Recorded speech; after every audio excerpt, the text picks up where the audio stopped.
Assalamualaikum warahmatullahi wabarakatuh.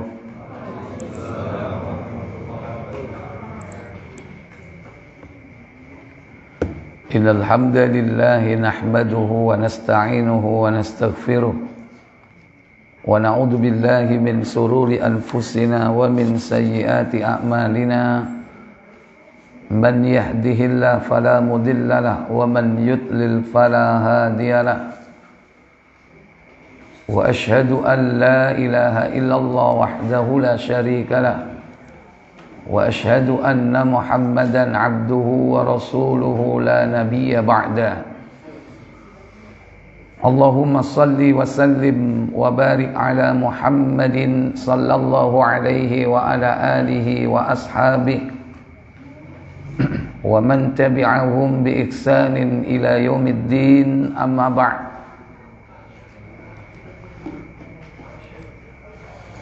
Puja dan puji syukur kita panjatkan kepada Allah Tabaraka wa Ta'ala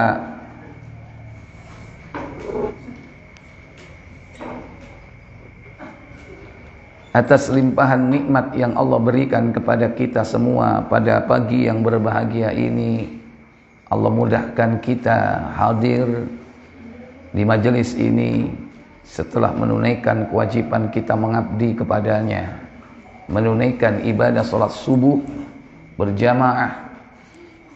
Kita luangkan waktu sejenak mempelajari satu ayat dari Al-Quran, satu hadis dari Nabi yang mulia sallallahu alaihi wa ala alihi wasallam.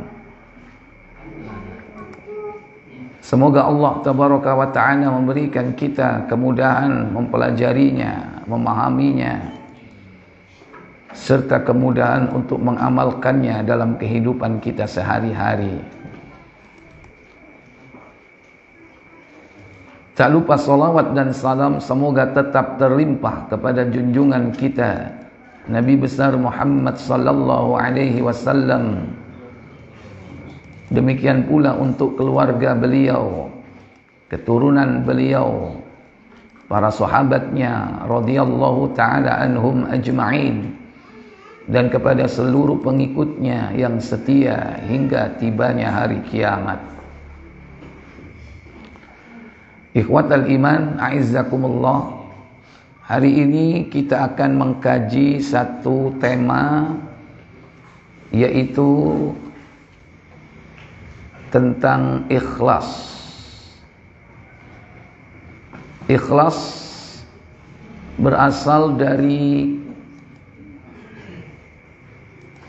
kalimat yaitu khalasa yakhlisu khulusan, yang artinya yaitu murni atau bersih, atau kalau di dalam kata kerja dia membersihkan dari kotoran. Karena sesuatu yang terkontaminasi itu harus dimurnikan. Maka bentukan dari kata khalasa ini adalah akhlasa yukhlisu ikhlasan, yang artinya sama, yaitu membersihkan dari segenap kotoran-kotoran. Ikhlason itu masdar dari akhlasa, berarti yang sudah bersih atau murni, itu ikhlas. Maka ikhlas itu murni.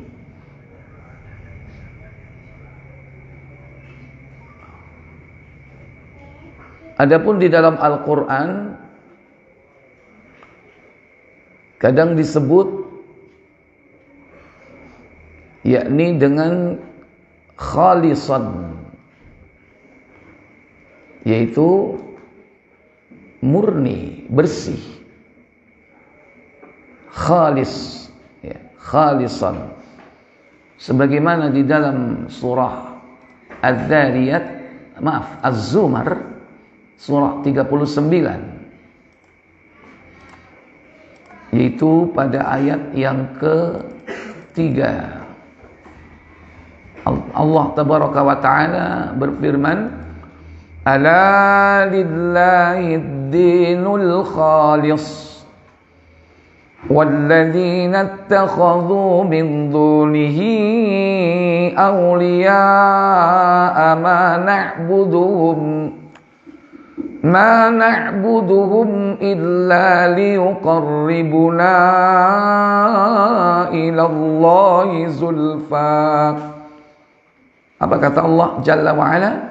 Ingatlah, hanya kepunyaan Allah agama yang bersih dari syirik. Ya, ada. Ingatlah, lillah, milik Allah, ad-dinul khalis, agama yang khalis, yaitu agama yang bersih,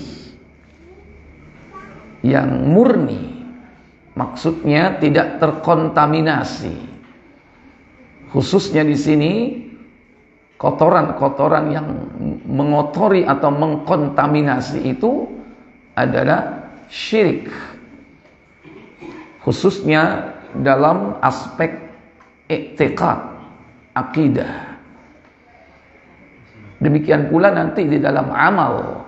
Kalau amal itu yang mengotori juga disebut syirik, tapi syirik zahir yang disebut dengan riya. Riya itu termasuk syirik asghar, yaitu syirik kecil. Maka orang yang ikhlas, yaitu yang bersih akidahnya dan amalnya dari syirik, maka ikhlas adalah al-munafi lisyirki warriya, yaitu menolak kesyirikan dan riya. Akidahnya bersih dari syirik, tentu syirik dengan berbagai macam jenisnya. Syirkul dakwah, syirik di dalam berdoa.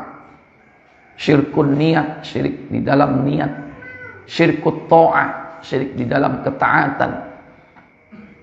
Demikian pula syirkul mahabbah, syirik di dalam kecintaan. Terutama syirik-syirik besar. Ya. Baik. Maka orang yang ikhlas, mereka disebut dengan mukhlis. Karena hidupnya dia murnikan ketaatannya kepada Allah Jalla wa'ala. Mukhlis.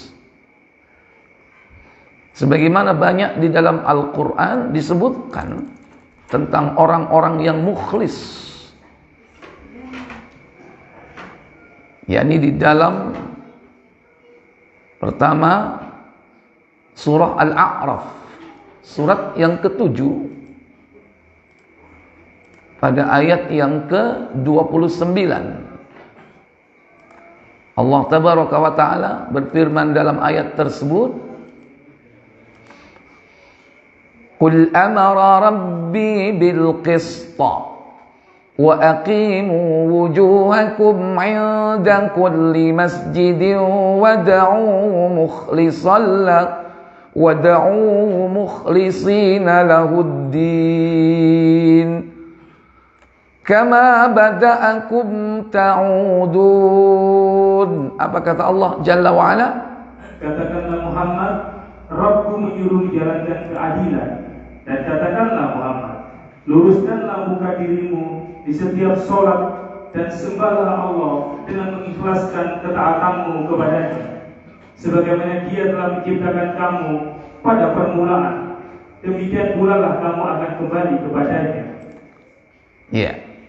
Wad'uhu, maka berdoalah kalian. Di sini disebutkan sembahlah Allah.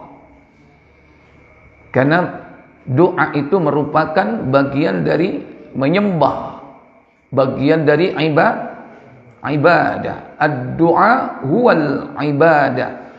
Doa itu adalah ibadah. Wad'uhu, maka beribadahlah secara umum.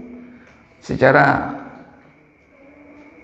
khusus adalah ad-du'a, yaitu berdoalah. Karena di dalam ibadah itu ada zikir. Di dalam ibadah itu juga ada doa. Bahkan elemen terkecil itu adalah doa.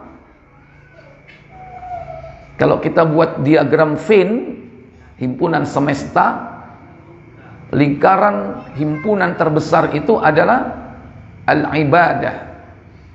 Kemudian lingkaran yang lebih kecil di dalamnya adalah az-zikru, zikir. Di dalam zikir ada elemen yang paling kecil, ad-doa. Maka setiap doa adalah zikir. Dan zikir itu adalah bagian dari ibadah. Orang yang berdoa pasti berzikir. Karena orang yang berdoa pasti mengingat Allah. Dia sebut nama Allah. Tapi kalau orang berzikir belum tentu dia meminta. Kalau doa itu diartikan meminta, orang yang berzikir belum tentu meminta. Tapi kalau orang yang berdoa pasti berzikir. Karena dia mengingat Allah. Di setiap doa yang dia serukan, dia panggil Allah.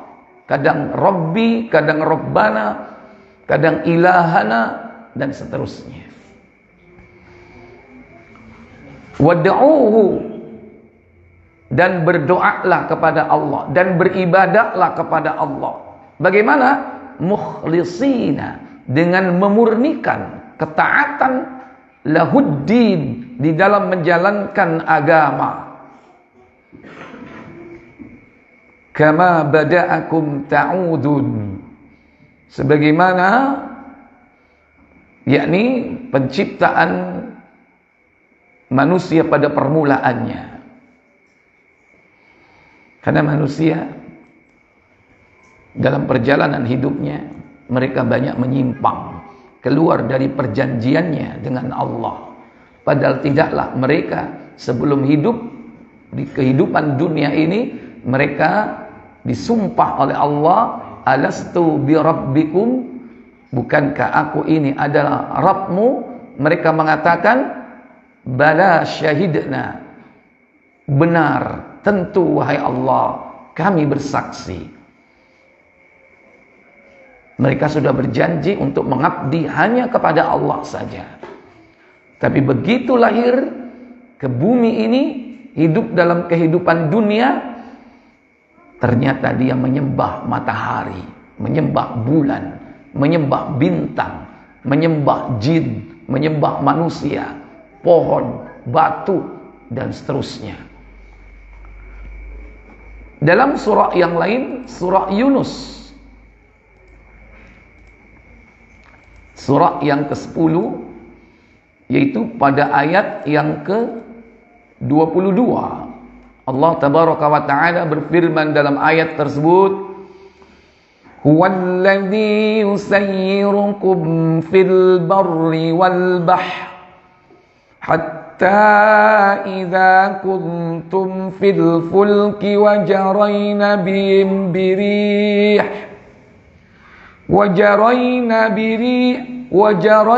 bihim birihin tayyibatin wa farihu biha ja'at arihun asifun wa ja'ahumul mawj min kulli makanin wa dhannu annahum uhita bihim da'wa Allah mukhlisina lahuddin la in anjaytana min hadhihi lanakunanna minasy syakirin. Apa kata Allah? Dialah Allah yang menjadikan kamu dapat berjalan di daratan, berlayar di lautan, sehingga apabila kamu berada di dalam bahtera dan meluncurlah bahtera itu membawa orang-orang yang ada di dalamnya dengan tiupan angin yang baik, dan mereka bergembira karenanya. Datanglah angin badai, dan apabila gelombang dari segenap penjuru menimpanya, dan mereka yakin bahwa mereka telah terkepung bahaya, maka mereka berdoa kepada Allah dengan mengikhlaskan ketaatan kepadanya semata-mata. Inilah karakteristik orang-orang kafir pada zaman itu. Ketika dalam kondisi bahaya, ketika diberi musibah, mereka mengikhlaskan dalam berdoa kepada Allah Jalla wa'ala. Tapi begitu sampai di darat, maka mereka lupa.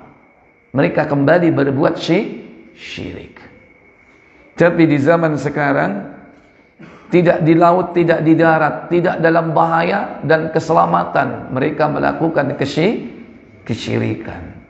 Kalau orang-orang kafir Quraisy dulu, mereka ditimpa musibah, mereka mengikhlaskan ibadahnya kepada Allah, berdoa ikhlas karena Allah. Sekarang justru diberi bahaya, apa sing dilakoni malah gawe tumpang tumbal panganan ae wong iku. Ya. Ketika ditimpa musibah malah tumbal, malah melakukan apa? Syirik. Kalau orang dulu ditimpa musibah, mereka ikhlas dalam berdoa kepada Allah Jalla wa'ala. Sekarang malah berbuat syirik. Baik. Mereka berkata, lanjut. Mereka berkata, sesungguhnya jika Engkau menyelamatkan kami dari bahaya ini, pastilah kami akan termasuk orang-orang yang bersyukur. Iya. Yaitulah ucapan manusia. Ketika dia diberikan nikmat, barulah mereka lalai dari nikmat tersebut. Baik, ikhwatal iman, ayat semacam ini banyak sekali dalam Al-Quran. Kita coba buka, lihat surah Al-Ankabut. Satu lagi, surah yang ke-29 insyaallah. Ayat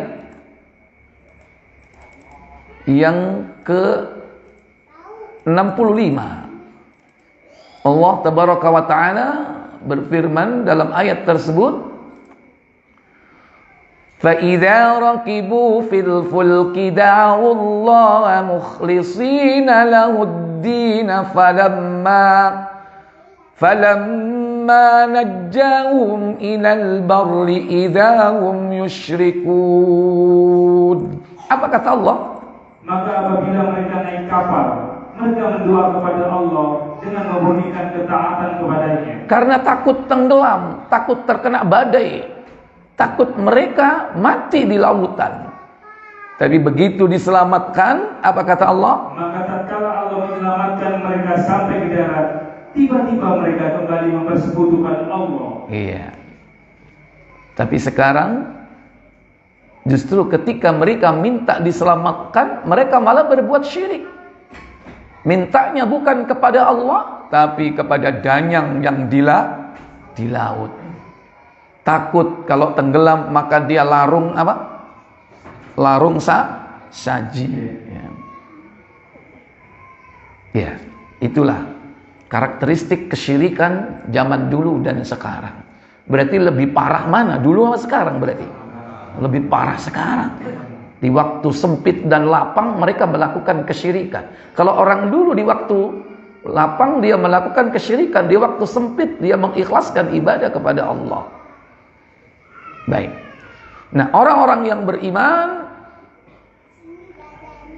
mereka senantiasa tetap mengikhlaskan ibadahnya kepada Allah tabaraka wa ta'ala.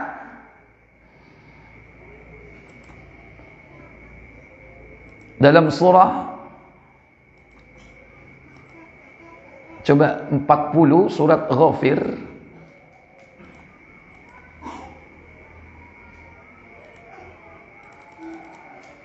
yaitu pada ayat yang ke-14. Allah tabaraka wa ta'ala berfirman, perintahnya fad'ullaha mukhlishina lahud-din walau karihal kafirun. Apa kata Allah? Maka sembahlah Allah dengan memurnikan ibadah kepadanya, meskipun orang-orang kafir tidak menyukainya. Meskipun orang-orang kafir tidak menyukai, maka tetaplah memurnikan ibadah itu kepada Allah. Dan itulah memang Satu-satunya perintah Allah tabaraka wa ta'ala kepada manusia dan jin, para mukallafin, mereka dianjurkan untuk mengikhlaskan ketaatan dalam beribadah kepadanya. Kata Allah dalam surah Al-Bayyinah, surah yang ke-98, yaitu pada ayat yang kelima.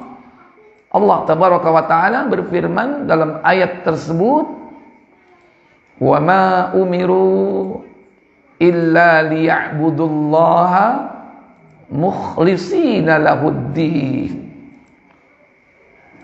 hunafa'a wa yuqimus salata wa yu'tuz zakata wa dzalika dinul qayyimah.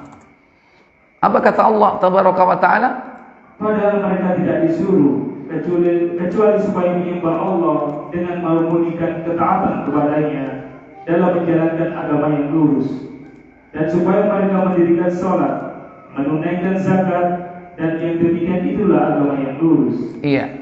Wa ma umiru, tidaklah mereka diperintah illa, melainkan liya'budullaha, agar mengabdikan diri kepada Allah Jalla wa Ala. Bagaimana caranya?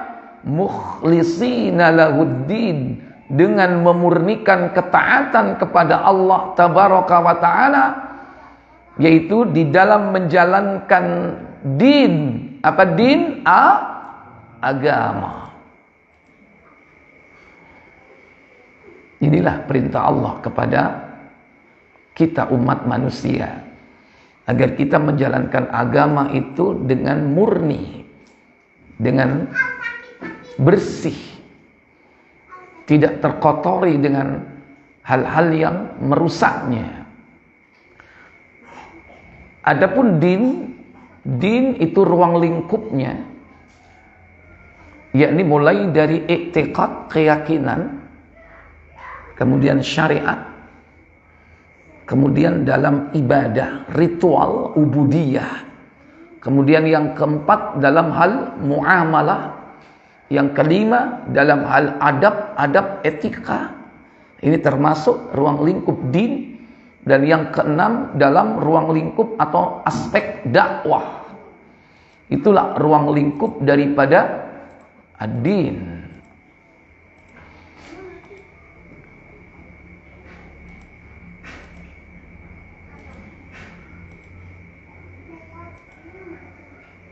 Kata Allah tabaraka wa ta'ala dalam banyak ayat, selain dari surah 40-14, juga ada di dalam surah 40 surat Ghafir, yaitu ayat yang ke-65, dan juga ada di dalam surah Luqman 31, yaitu pada ayat yang ke-32.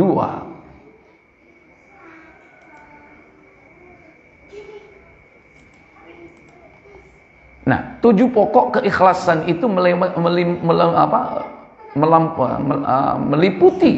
meliputi apa saja? Yakni ikhlas di dalam berakidah. Berarti akidahnya harus apa? Murni. Yang kedua, ikhlas atau murni dalam beribadah. Harus murni dalam ibadah. Yang ketiga, ikhlas di dalam menerapkan hukum atau syariat. Jangan dicampur dengan hukum-hukum yang lain. Hukum-hukum konuniyah, hukum-hukum tauhid, hukum-hukum buatan manusia. Kemudian yang keempat, yaitu di dalam bermuamalah. Bagaimana berhubungan satu dengan yang lain. Islam telah memberikan yakni kaidah-kaidah di dalam bermuamalah, dalam berjual beli, utang piutang, sewa menyewa, gade menggade, muamalah. Yang kelima, yaitu di dalam ikhlas di dalam menerima cobaan, menerima ujian. Ini juga harus ikhlas. Kemudian yang keenam, ikhlas di dalam menjauhi perbuatan maksiat.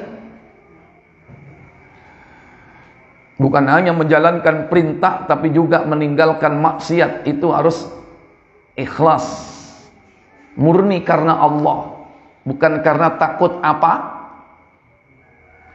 Takut karena Ketangkep Satpol atau ketangkep apa? Oh ya, KPK ya. Ikhlas di dalam berdoa. Baik. 8, ikhlas di dalam berdakwah.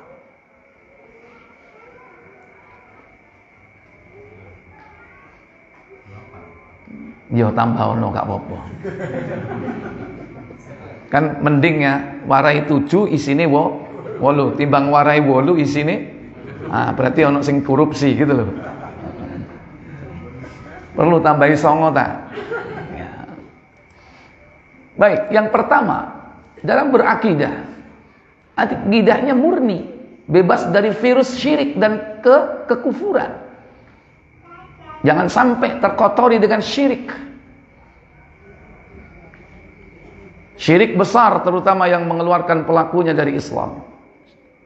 Ya, ada 4 tadi. Syirik dalam berdoa, dalam berniat, dalam ketaatan, dan dalam kecintaan. Termasuk juga bersih dari syirik kecil. Syirkud dhahir, yaitu syirik yang tampak. Seperti bersumpah menyebut nama selain Allah. Mestinya dia ucapkan wallahi tallahi walladzi nafsi biyadih. Tapi dia ucapkan selain kalimat itu. Demi bapak dan ibuku, demi langit dan bumi. Ya. Atau sumpah kalimat-kalimat yang dianggap ngetren ya, sambar geledek.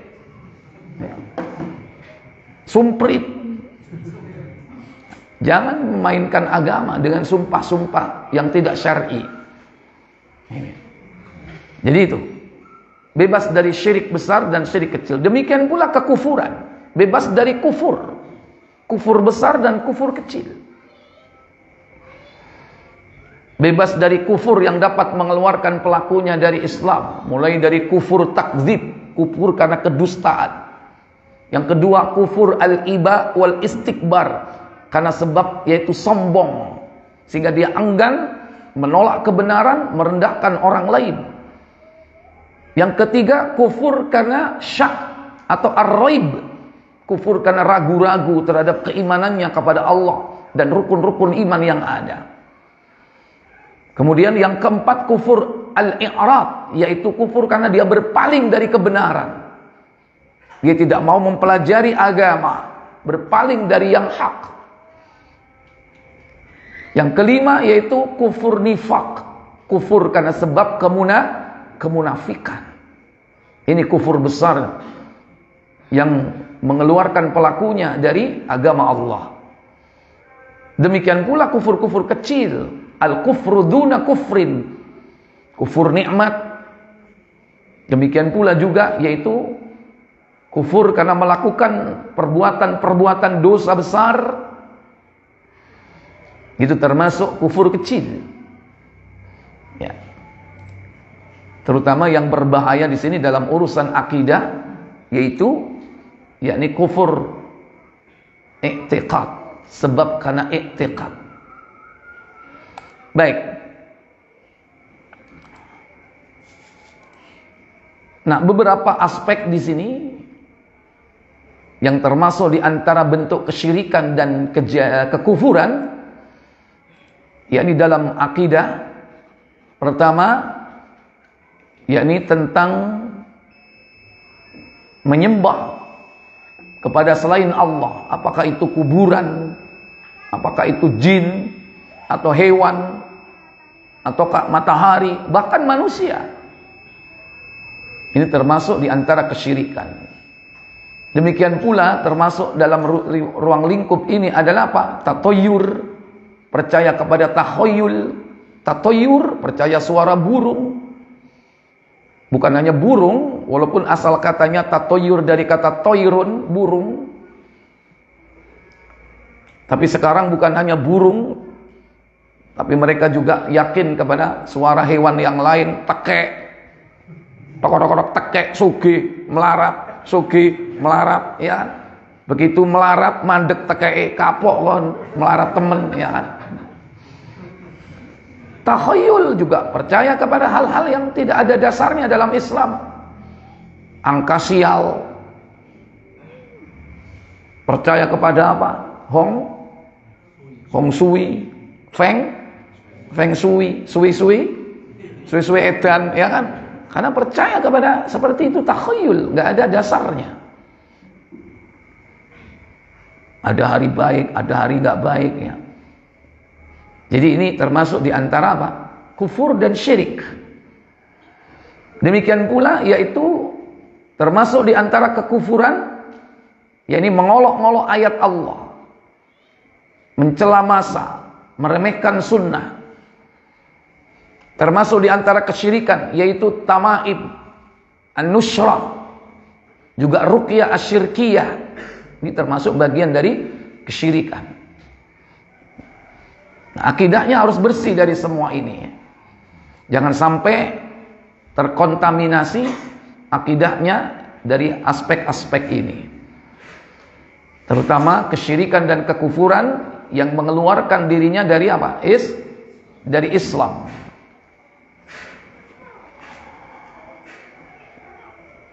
Saya berikan contoh satu saja, yaitu kesyirikan dalam hal ketaatan. Sebagaimana seseorang itu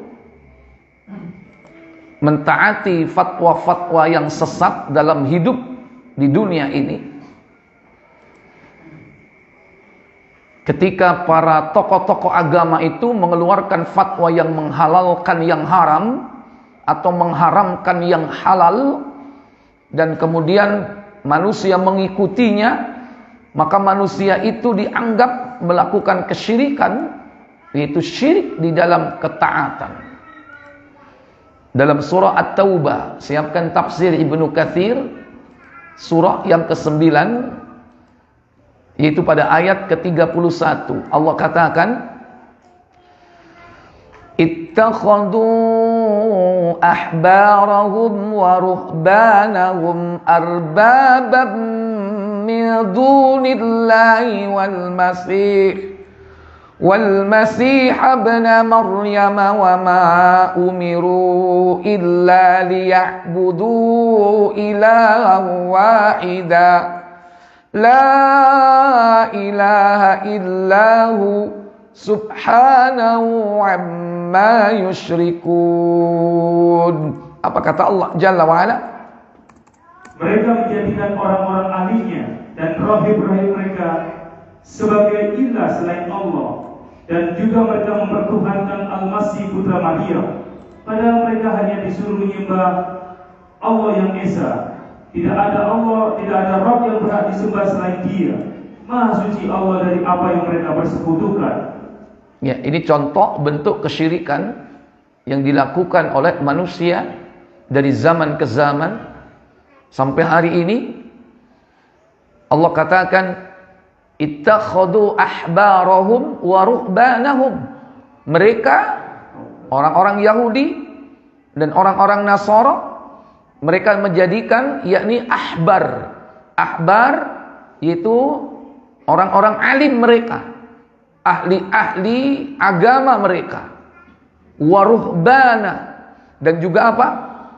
Ahli-ahli ibadah mereka. Ada alim, ada abid.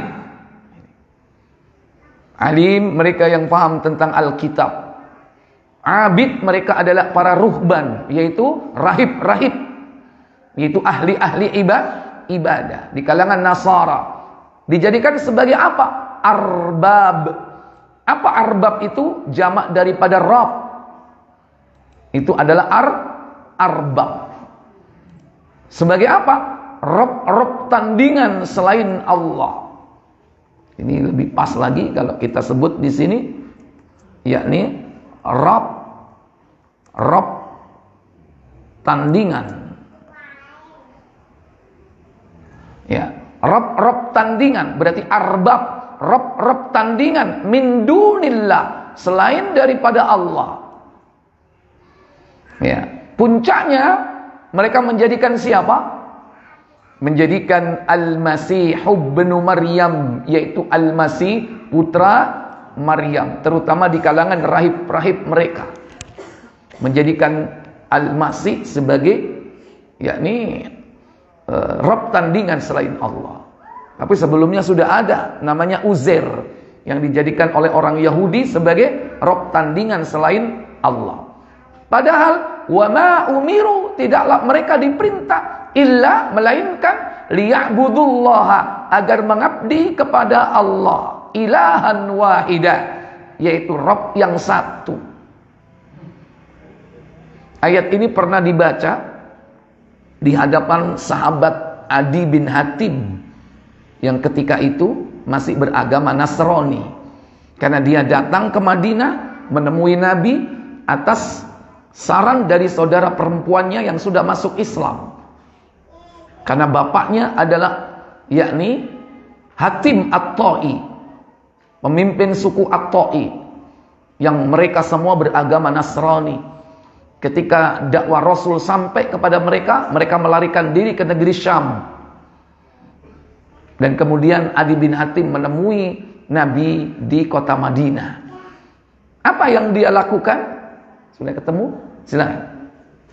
Imam Ahmad, Imam Tirmidzi dan Imam Ibnu Jarir telah meriwayatkan melalui berbagai jalur dari Adi Ibnu Hatim radhiyallahu anhu yang menceritakan bahwa ketika sampai kepadanya dakwah dari Rasulullah SAW, ia lari ke negeri Syam. Sejak zaman jahiliyah ia telah masuk agama Nasrani. Kemudian saudara perempuannya ditahan bersama sejumlah orang dari kaumnya. Lalu Rasulullah SAW menganugerahkan kebebasan kepada saudara perempuan Adi Ibnu Hatim dan memberinya hadiah. Saudara perempuan Adi Ibnu Hatim kembali kepada saudara lelakinya dan menganjurkannya untuk masuk Islam dan menghadap kepada Rasulullah SAW. Akhirnya Adi datang ke Madinah.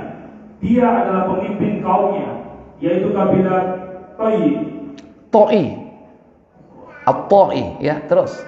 Dan ayahnya yaitu Hatim At-Ta'i terkenal dengan kedermawanannya. Maka orang-orang Madinah ramai membicarakan kedatangan Adi Ibnu Hatim. Adi masuk menemui Rasulullah SAW, sedangkan pada leher Adi tergantung salib yang terbuat dari perak. Dia memakai rosario, yaitu kalung salib yang terbuat dari perak. Ternyata sudah ada sejak zaman dulu kalung salib yang dari perak itu. Dia datang kepada Rasul dengan memakai kalung salib itu. Terus apa kata Rasulullah melihat itu? Saat itu Rasulullah SAW sedang membacakan firman-Nya, yaitu At-Taubah ayat 31 yang ini yang dibaca, ittakhadhu ahbarahum wa ruhbanahum arbabam min dunillah, yang artinya mereka menjadikan orang-orang alim dan rahib-rahib mereka sebagai Rabb selain Allah. Maka dia membantah ucapan Rasulullah ini, dibantah. Apa kata Adi? Adi melanjutkan kisahnya bahwa ia menjawab, sesungguhnya mereka tidak menyembahnya. Iya, sungguh mereka tidak menyembahnya kok. Mereka tidak bersujud kepada rahib-rahib dan ahbar-ahbar itu. Secara fisik mereka tidak menundukkan kepalanya, menempelkan tanahnya di hadapan mereka, enggak. Ya, intinya dibantah oleh Adi bin Hatim, dibantah balik oleh Rasul SAW. Apa kata Nabi? Rasulullah SAW bersabda, tidak, sesungguhnya mereka mengharamkan hal yang halal bagi para pengikutnya dan menghalalkan hal yang haram bagi mereka, lalu mereka mengikutinya. Iya, itulah. Yang demikian itulah ibadah mereka kepada orang-orang alim dan rahib-rahib mereka. Itulah kesyirikan dan itulah ibadah. Nabi membantah, memang tidak menyembah. Akan tetapi ketika rahib ahbar itu yuharrimul halal wa yuhillul haram fattaba'nakum. Ya. Ketika mereka itu menghalalkan yang haram, mengharamkan yang halal, dan kalian semua mengikutinya. Wa hadhihi ibadah, dan itulah ibadah. Jadi orang beribadah kepada selain Allah itu dengan mengikuti apa? Fatwa-fatwa yang sesat. Ketika dihalalkan yang haram, diikuti. Ketika diharamkan yang halal, diikuti. Mengikuti fatwa-fatwa ini adalah itulah kesyirikan. Jenis syirik apa? Syirkut ta'ah, syirik di dalam ketaatan. Baik. Dan ini bisa masuk ruang lingkup, yaitu apa? Melakukan kesyirikan di dalam syariat. Karena hukum Allah itu sudah jelas dan tegas. Baik. Selanjutnya, cukup, sudah kena poinnya di situ.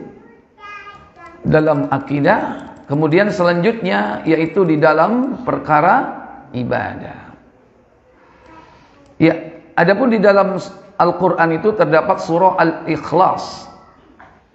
Padahal di dalam surah itu tidak terdapat kalimat ikhlas sama sekali ya. Mulai dari ayat 1 sampai ayat berapa? Mulai dari ayat 1 sampai 4 enggak ada kalimat ikhlas sama sekali di situ. Tapi nama surah Al-Ikhlas itu ada pada inti semua ayatnya, yaitu mentauhidkan Allah tabaraka wa ta'ala, memurnikan Allah tabaraka wa ta'ala di dalam beribadah kepadanya, dalam mengabdi kepadanya. Mulai dari ayat pertama Allah katakan, kul, katakanlah, huwallah, dia Allah, ahad, yaitu yang esa, yang satu, tidak ada yang lainnya. Yang kedua, Allahus Samad, Allah tempat sekalian makhluk bergantung. Ini juga menunjukkan bahwa tidak ada keterlibatan selain dari Allah itu dalam mengurus makhluk ini. Justru seluruh makhluk ciptaan Allah ini bergantung kepadanya. Dan itulah sebuah kemestian. Karena sesuatu yang dicipta itu akan bergantung kepada yang menciptakannya. Dalam rizkinya, dalam nasibnya, dalam urusan-urusan kebutuhannya. Kemudian ditegaskan lagi, lam yalid wa lam yulad, tidak beranak dan tidak diperanakkan. Karena iblis dengan berbagai macam cara menebarkan subhat di dalam hati manusia yang seakan-akan logis, masuk akal, dianggap bahwa Allah tidak akan bisa langsung menemui manusia, maka dia kirim anaknya. Dan itu masuk kepada orang-orang yang hatinya sudah kotor. Padahal mana mungkin Allah punya anak, walaupun disebut anak tunggal, kan begitu mereka mengatakan. Dialah Tuhan, Bapa yang telah mengirim anaknya yang tunggal untuk menyelamatkan kehidupan dunia. Walaupun tunggal, tapi itu tidak mungkin. Dan inilah yang menyebabkan mereka akan selalu diazab oleh Allah Jalla wa'ala, karena tidak mau berhenti dari ucapan ini. Bahkan walam yakul lahu kufuwan ahad, tidak ada yang setara, yang sekufu, yang sepadan, yaitu dengan Allah Jalla wa'ala dalam berbagai perkara, dalam rububiyah, dalam urusan uluhiyah, dalam asma'nya, nama-namanya, dalam sifat-sifatnya, gak ada yang sepadan. Kalaupun sama itu dalam hal sebutan, tapi dalam hakikat tidaklah sama. Baik. Kemudian selanjutnya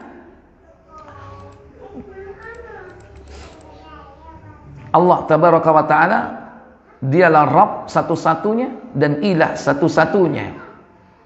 Dalam banyak ayat disebutkan bahwa dialah adalah Rabb kita yang meliputi, yakni pencipta, Ar-Razik, pemberi rizki, Al-Muhyi yang menghidupkan, Al-Mumit yang mematikan, Al-Mudabbir yang mengatur segala sesuatu.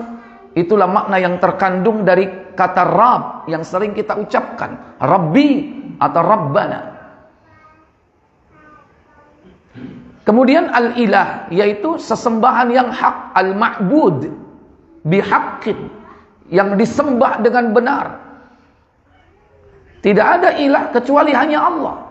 Karena Allah lah satu-satunya tempat niat, yakni tempat berdoa, tempat rasa takut, tempat berharap, tempat cinta, tempat tawakul berserah diri, isti'anah dalam meminta pertolongan, isti'adzah dalam berlindung, istighosah di dalam minta tolong dalam kondisi darurat.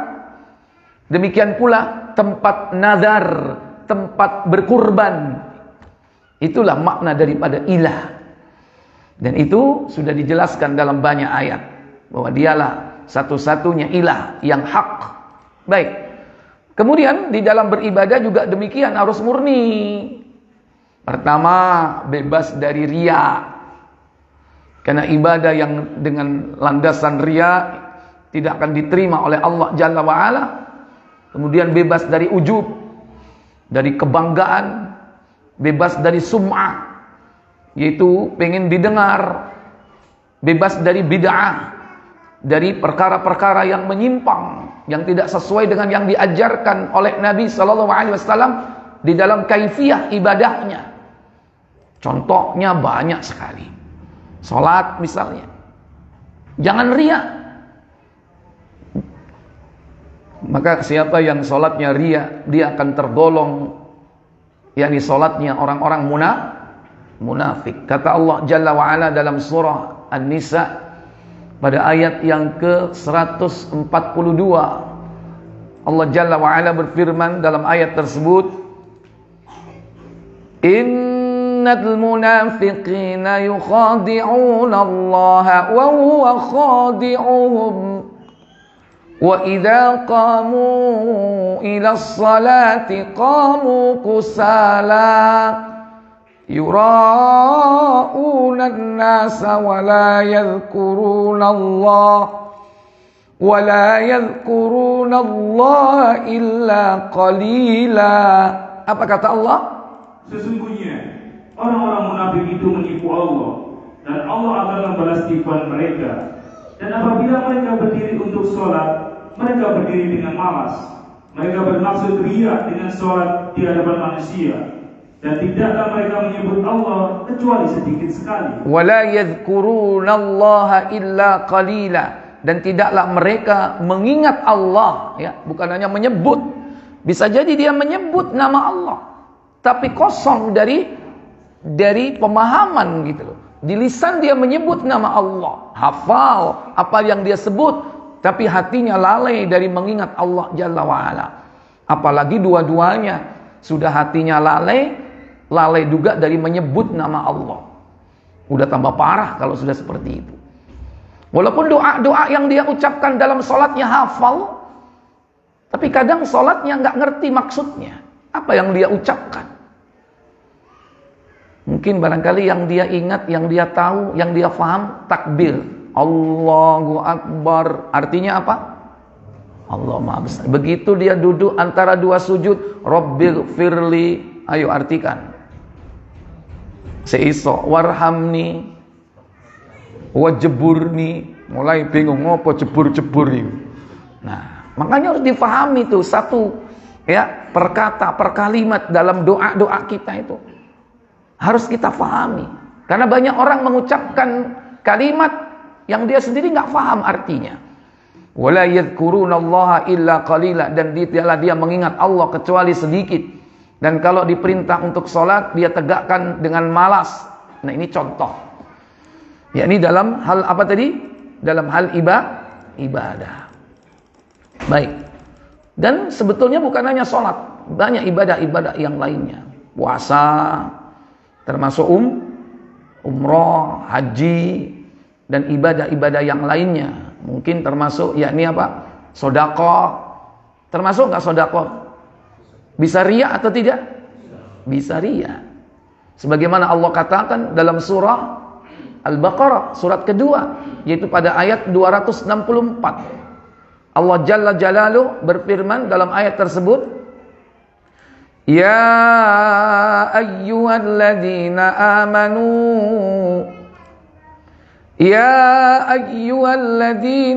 amanu la tubtilu sadaqatikum bil manni wal adha kalladzi yunfiqu malahu ria'an nasi wa la yu'mid. Benar? 264. wa la yu'minu billahi wal yaumil akhir. Apa kata Allah Jalla wa Ala? Hai orang-orang yang beriman, jangan kamu menghilangkan pahala sedekahmu dengan menyebut-nyebutnya dan menyakiti perasaan si penerima, seperti orang yang menafkahkan hartanya karena ria kepada manusia dan dia tidak beriman kepada Allah dan hari kemudian. Kalladzi yunfiqu malahu ria'an nas. Seperti orang yang menafkahkan hartanya karena ria kepada manusia. Wala yu'minu billahi, dan tidak beriman kepada Allah. Wal yaumal akhir, dan juga kepada hari akhirat. Maka Allah mengumpamakan seperti apa? Yakni apa? Famathaluhu kamathali safwanin alaihi turab. Seperti apa? Lanjut. Perumpamaan mereka, maka perumpamaan orang itu seperti batu licin yang di atasnya ada tanah. Ya, di atasnya ada apa? Turab. Fa asabahu wabilun, kemudian tertimpa wabil. Apa wabil itu? Lanjut. Kemudian batu itu ditimpa hujan lebat. Hujan lebat, ya. Fa asabahu wabilun. Kemudian apa yang terjadi? Fatarakahu salda, yaitu lalu menjadilah dia bersih, tidak bertanah. Ya, itulah gambaran pahala-pahala amal soleh yang dilakukan karena ria. Berarti hilang atau tidak pahalanya? Hangus. Baik. Ini dalam urusan ibadah. Maka hendaklah menjauhi yakni ria. Karena itu termasuk bentuk ketidakmurnian di dalam dia beribadah kepada Allah tabaraka wa taala. Kemudian selanjutnya yaitu ini banyak dalam urusan syariat, yaitu murni dalam bersyariat, mengikuti hukum Allah, bebas dari yakni hukum-hukum manusia, kemudian bebas dari kepentingan-kepentingan duniawinya. Contoh hukum waris, ya banyak ini yang telah dirubah. Apalagi masa iddah bagi wanita, mengenai kafarat atau denda. Ya, ini contoh-contoh dalam hal had. Itu hukum potong tangan, hukum qisas. Ini sudah mulai dijauhi atau bahkan dirubah dengan hukum atau aturan-aturan yang lainnya. Kalau dia beriman bahwa hukum Allah itu adalah hukum yang terbaik, walaupun dia tidak melakukannya karena mungkin terpaksa. Ya. Orang seperti ini tidak termasuk kufur besar, tapi dia al-kufru duna kufrin. Kufur kecil. Tapi kufur kecil tetap saja dosa besar. Tapi kalau dia sekalipun melaksanakan hukum Allah dan Rasulnya, tapi menganggap bahwa hukum itu tidak penting dan bahkan tidak perlu, dia hanya melakukan itu karena apa? Mungkin karena tren pada saat itu. Tapi dia meyakini hukum Allah ini sudah nggak berlaku mestinya, sudah ketinggalan zaman, sudah nggak up to date lagi, maka orang ini sudah termasuk kufur besar. Makanya bahayanya i'tiqad itu bisa mengeluarkan pelakunya dari Islam. Mending orang itu apa? Mengaku bahwa hukum Allah itu yang terbaik, walaupun dia saat ini belum bisa menerapkan. Kalaupun dia dosa-dosa besar tapi belum keluar dari Islam. Tapi kalau sudah mengatakan yang halal itu haram, yang haram itu halal, maka itu termasuk kufur besar. Zina itu halal apa haram? Halal. Gak apa-apa, yang penting gak konangan. Yang penting gak meteng. Iya kan? Kalau ada orang mengatakan seperti ini, menghalalkan yang haram, kufur, dia keluar dari Islam. Masih mending orang itu, apa hukumnya zina? Haram. Temen tak? Temen. Terus dihukum apa? Rajam sampai mati. Tapi kon kok sik budal nang tretes. Iya. Durung iso ninggalno aku. Tapi haram nggak? Haram. Dosa nggak? Dosa. Nek dihukum diapakno? Rajam. Mati nggak? Mati. Nah kon sik nglakoni. Garuk-garuk. Itu seandainya dia kufur, tapi masih tingkatan kufur apa? Al-kufru duna kufrin, kufur kecil. Tapi yang mengakui bahwa hukum Allah itu hukum yang terbaik, yang paling utama dan harus diterapkan. Walaupun dia sendiri masih melakukan. Tapi ojo digawe contoh lho nek ngono, pas dilakoni, jari ustaz gak apa-apa sing penting, ya kan? Jangan ya. Ingat itu termasuk dosa besar, dan dosa besar harus apa? Taubatan nasuha.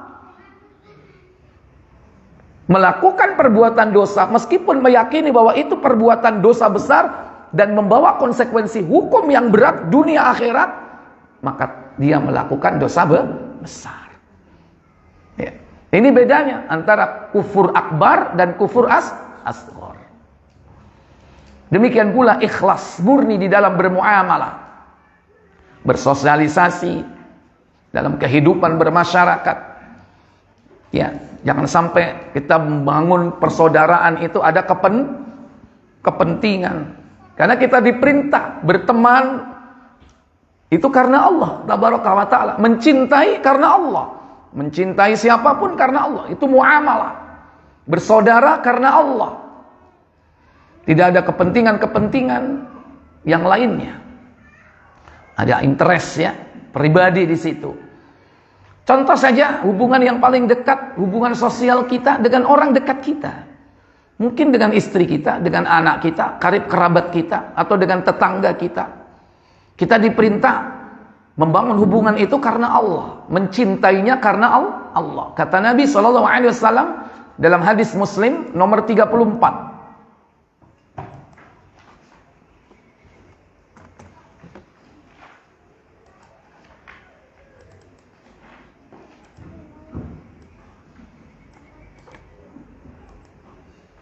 Silakan.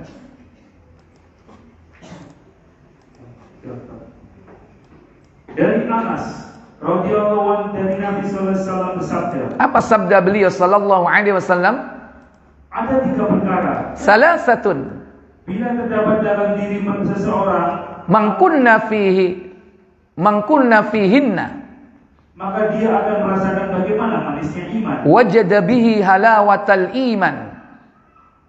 Maka dia akan mendapatkan manis lezatnya iman. Apa katanya? Yang pertama, mencintai Allah dan Rasulnya melebihi daripada yang lain-lain. Wa kana Allahu wa rasuluhu ahabbu ilaihi mimman siwahuma. Mencintai Allah dan Rasulnya melebihi daripada cinta selain keduanya. Yang kedua, mencintai orang lain karena Allah semata-mata. Wa ayyuhibbal mar la yuhibbuhu illa lillah. Tidaklah dia mencintai orang lain melainkan mencintainya karena Allah. Mencintai saudara sesama muslim karena Allah. Bukan mencintai karena sugih. Cek kecipratan dunyoe. Rono rene mesti traktir duwe akeh. Ya, mencintai saudaranya karena dunia atau karena dia pejabat supaya ada apa? Dapat proyek, ya. Atau mungkin dia seorang aparat supaya punya backing, ya. Itu mencintai karena dunia. Cinta seperti itu, hubungan seperti itu nggak akan langgeng, temporer. Suatu saat akan sirna. Ketika lengser, ketika hilang kekayaannya, semuanya akan berhenti. Makanya orang yang mencintai karena Allah itu, dia kaya atau miskin, dia sukses atau dia bangkrut, tetap dia adalah saudara kita. Tapi nggak gampang ya untuk kita berbuat seperti itu, karena manusia ini punya kecenderungan yaitu senang dengan kehidupan dunia. Nah ini, mencintai orang lain karena Allah tabaraka wa ta'ala. Ini bentuk dari keikhlasan kita dalam hal aspek apa? Muamalah. Muamalah harus ikhlas seperti itu. Baik. Termasuk juga berikutnya, yaitu Bapak Ibu, saudara-saudari sekalian, yakni bukan hanya dalam bermuamalah, ikhlas di dalam menerima ujian, cobaan, di mana dia tidak mengharap kecuali mengharap kepada Allah dalam setiap musibah yang menimpa dirinya. Bebas dari apa? Yakni putus asa. Karena dia yakin bahwa semua itu sudah ditetapkan, ditentukan oleh Allah Tabaraka wa Ta'ala.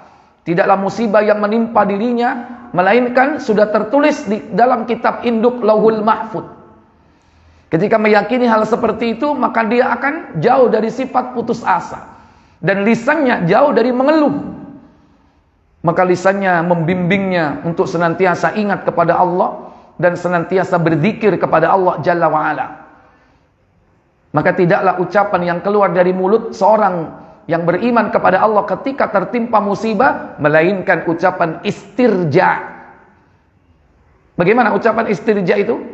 Inna lillahi wa inna ilaihi raji'un. Atau dia ucapkan kalimat qadarullah wa ma sa'a fa'al. Atau bahkan dia ucapkan alhamdulillah ala kulli hal. Ketika dia ditimpa musibah, dia ucapkan alhamdulillah. Iso enggak kayak ngono? Hah? HP hilang. Alhamdulillah. Duit hilang. Alhamdulillah. Iso mulai cilik, bojo hilang. Alhamdulillah. Hah? Kemudian bebas dari vonis, menvonis diri sendiri. Karena banyak di antara kita ini suka mencela dirinya sendiri.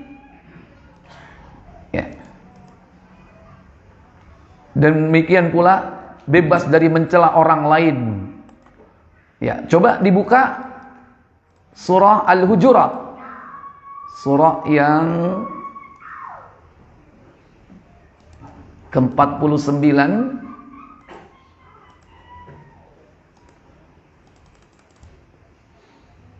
yaitu pada ayat yang ke-11. Allah Jalla wa'ala berfirman dalam ayat tersebut, Ya ayyuhalladzina amanu la yaskhar qaumun min qaumin asa an yakunu khairan minhum wala nisa'un min nisa'in asa an yakunna khairan minhum wala talmizu anfusakum wala tanabazu bil alqab bi'sal ismul fusuq ba'dal iman wa man lam yatub fa ulaika humudz zalimun. Apa kata Allah Jalla wa'ala? Hai orang-orang yang beriman, janganlah sekumpulan orang laki-laki merendahkan kumpulan yang lain. Boleh jadi yang ditertawakan itu lebih baik dari mereka, dan jangan pula sekumpulan perempuan merendahkan kumpulan lainnya. Boleh jadi yang direndahkan itu lebih baik, dan jangan suka mencela dirimu sendiri. Wala talmizu anfusakum, jangan kau mencela dirimu sendiri. Goblok rek, lapo mau budal. Umpama gak budal mau duitku gak hilang. Belum tentu. Kalau duit hilang tetap hilang, budal gak budal ya kan. Nang dalan lugur nang omah ana sing ngentit ya kan. Sopo? Kalau memang waktunya hilang ya. Maka jangan mencela dirimu sendiri. Demikian pula mencela orang lain, apalagi sampai mengkambing hitamkan orang lain. Gara-gara awakmu. Lon, mobil hancur lon, rusak gak karu-karuan gara-gara awakmu nyela orang lain. Itu baru urusan dunia. Kadang-kadang urusan agama juga begitu. Iki gara-gara awakmu. Lon, keluargaku boleh gak ngelakoni, gak ngamalno apa? Ritual ini dan ritual itu. Ini gara-gara awakmu. Nah ini dicela. Padahal diajak untuk yang baik. Tapi bisa jadi orang yang berbuat baik itu malah dicela. Itu dalam urusan din agama. Ketika orang mengajak kepada kebaikan dianggap salah, mengajak kepada yang hak dianggap batil. Apalagi dalam urusan dunia. Kemudian wala talmizu anfusakum wala tanabazu bil alqab, dan lanjut. Dan jangan memanggil dengan gelaran yang mengandung ejekan. Iya. Yani lakop-lakop yang buruk. Kenapa demikian? Seburuk-buruk panggilan adalah panggilan yang buruk sesudah iman. Iya, bi'salismul fusuqu ba'dal iman. Seburuk-buruk panggilan adalah panggilan buruk sesudah beriman. Maka diperintah kita bertobat, karena itu termasuk dosa. Termasuk dosa, mencela, mencaci, memanggil dengan panggilan yang buruk. Maka jangan biasakan kita melakukan panggilan yang menurut ukuran umum itu menyakitkan. Tapi hanya karena dia terbiasa, Pak. Ngos, merongos. Itu biasa apa enggak? Menurut ukuran umum menyakitkan enggak? Hah? Menyakitkan itu. Tapi kadang karena dia apa? Terbiasa, kecilik diceluk apa? Merongos, ya menengahi. Tapi sebetulnya dalam hati kecilnya rela nggak dia? Ridho nggak dengan sebutan itu? Hah? Nggak rela. Celeng. Ada loh orang dipanggil celeng itu. Tahu celeng? Itu. Nah seperti itu, panggilan-panggilan seperti itu, lakop-lakop itu termasuk dosa. Wa man lam yatub, apabila dia tidak mau bertobat kepada Allah, maka mereka itulah termasuk faulaika humudz zalimun, orang yang zalim, ya. Baik. Selanjutnya saya tuntaskan slide-nya ini. Ya, cepat-cepat. Ya, karena waktunya enggak panjang ya. Ikhlas dalam menjauhi maksiat, murni dalam menjauhi maksiat, yaitu bebas dari rasa takut diketahui orang. Karena ada orang menjauhi maksiat itu kenapa, Pak? Wedi mbek aparat. Takut dengan keamanan. Takut dengan satpam, takut dengan Satpol PP. Termasuk kadang menjauhi maksiat, wedi mbek bojo. Ono enggak? Halo? Umpama bojone karo terus. Tapi nyengit-nyengit. SMS ya, mojok, telepon ngilang, pura-pura nang nang jeding, gak tambah banter nang jeding. Ya, jadi takutnya sama manusia, tidak takut kepada Allah tabaraka wa ta'ala. Walaupun sebetulnya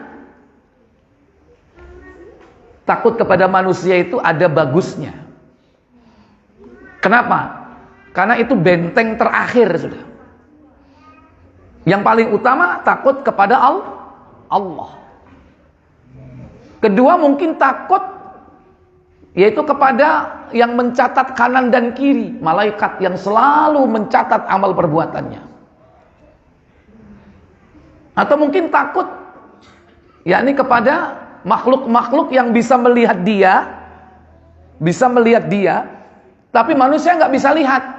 Lagi takut kepada siapa? Jin. Wah, aku iki nek nyolong rek, masih aku iso ngilang, tetep konangan. Soalnya apa? Saiki bisa jadi kok.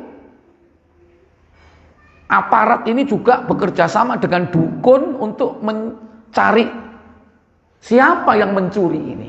Sehingga dia minta informasi dari jin dan jinnya tahu.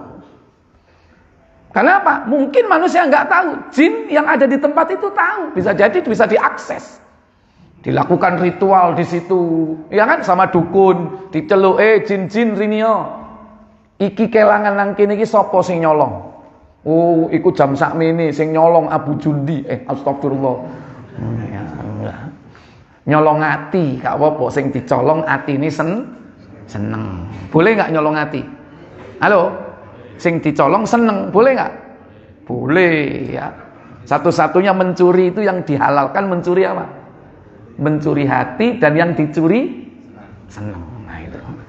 Nek gak seneng, ya itu berarti bertepuk sebelah tangan. Tetap usaha ya apa carane seneng. Ikhwatal iman aizakumullah. Jadi bisa jadi dia takut kepada jin. Mungkin jin yang ada di tempat itu bisa diminta informasinya, bisa diakses datanya.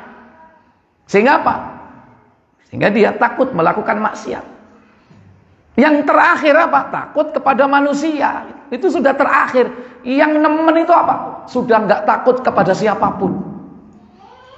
Nggak takut sama Allah, nggak takut sama manusia sama sekali. Sehingga dia melakukan perbuatan maksiatnya apa? Terang-terangan. Masih mending orang yang bermaksiat sendiri, sembunyi. Berarti masih ada rasa apa, Pak? Rasa takut. Tapi kalau sudah nggak takut kepada siapapun, ngelakoni maksiat terang-terangan, ngombe nang pinggir jalan, gendaan, riwa, kan nggak takut sama manusia kan? Gonceng wong wedok, tabak, rek, halo, anyar. Itu sudah nggak takut sama manusia. Kalau sudah nggak takut manusia, berarti sama Allah takut apa enggak? Enggak sudah. Ya, jadi menjauhi maksiat itu ikhlas karena Allah. Jangan takut karena manusia. Jangan takut ketahuan istri, suami, anak, orang tua, aparat, penegak hukum. Jangan. Ikhlas semata-mata karena Allah tabaraka wa ta'ala. Dan jangan takut dihukum. Karena dunia itu bisa disiasati. Takutlah kepada Allah Jalla wa'ala, terutama kepada hukum Allah. Seandainya orang itu bebas dari hukum di dunia, apakah dia bisa bebas dari hukum Allah? Halo? Nggak bisa. Dia mencuri, bebas dari had, potong tangan misalnya. Apakah dia bebas dari hukum Allah nanti? Enggak. Apalagi kalau di negeri, di suatu tempat maksiat itu merajalela dan tidak ditegakkan hukum syariat, maka Allah menurunkan hukum qadariyah. Apa hukum qadariyah itu? Bencana alam. Maksiat merajalela, perjudian, pencurian, minum khamr, perzinaan merajalela di suatu tempat, syariat tidak ditegakkan, tunggu tanggal saatnya Allah menurunkan azab, entah gempa, entah gunung meletus, entah banjir tsunami. Pokoknya Allah turunkan hukum qadariyah. Dan kalau itu terjadi, yang gak ikut-ikut kena atau tidak? Kena. Jadi ruginya malah banyak. Bebas dari takut hilangnya karir dan bisnis, ya. Jadi hendaklah kita tinggalkan maksiat itu semata-mata, yaitu karena Allah semata-mata. Wallahu a'lam. Demikian pula ikhlas di dalam berdoa, bebas dari berdoa kepada selain Allah dan cara-cara tawassul yang tidak disyariatkan, dan juga cara berdoa yang berlebihan, hulu. Termasuk bebas dari tendensi doa yang mengandung dosa dan memutus silaturahmi. Karena ada doa-doa itu mengandung dosa untuk mencelakakan orang atau dalam rangka memutus silaturahmi. Atau bebas dari sikap istijal. Istijal yaitu pengen doanya cepat-cepat dikabulkan. Berarti dia nggak ikhlas di dalam meminta kepada Allah. Allah didikte. Itu namanya istijal. Apa istijal itu? Buka Muslim KBC nomor 2355.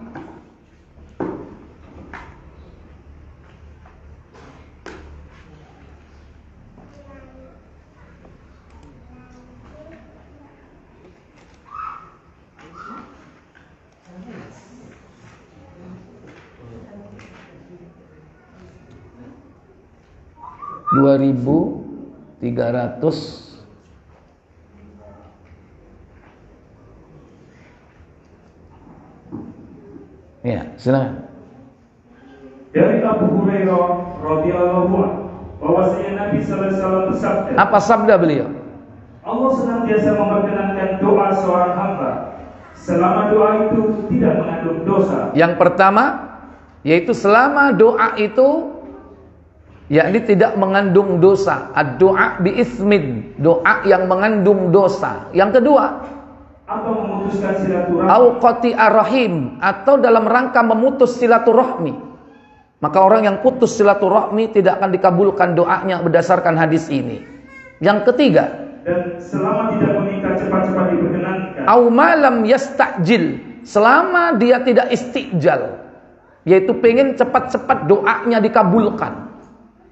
Ya Allah, meni ya Allah, deadline-nya meni ya Allah, debt collector datang ya Allah Bu, bengi iki kudu ana ya Allah, 2.500.000 ya Allah. Wah, Allah didikte.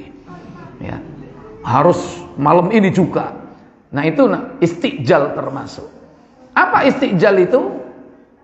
Seorang bertanya, apa katanya? Lalu beliau ditanya orang, apa maksudnya minta cepat-cepat? Jawab beliau, umpamanya seorang berkata dalam doanya, aku telah berdoa, tetapi aku belum melihat doaku diperkenankan. Aku wis donga pirang-pirang tahun, sampai pegel donga, tapi sampai saiki gurung dikabulno. Da'autu kadza wa kadza, walam arani yustajabu du'ai. Ya. Dan aku tidak melihat doaku ini dikabulkan oleh Allah Jalla wa'ala. Akhirnya apa? Futur, dia berhenti dari doanya. Wes pegel, capek berdoa, gak judul-judul ya kan?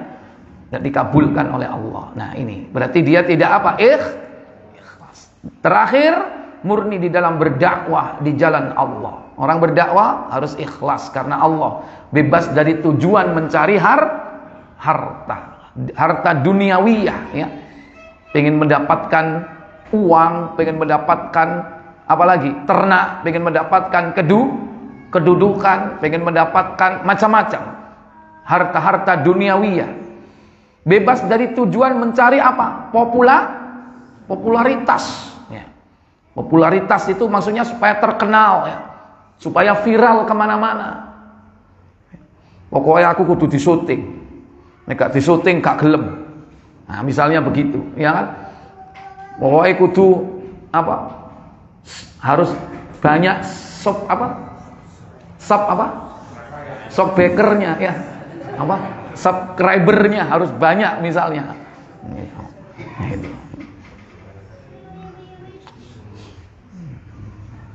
Baik, maka di sini hati-hati para duat, para dai, para mubalik, termasuk saya ngomong kudu hati-hati.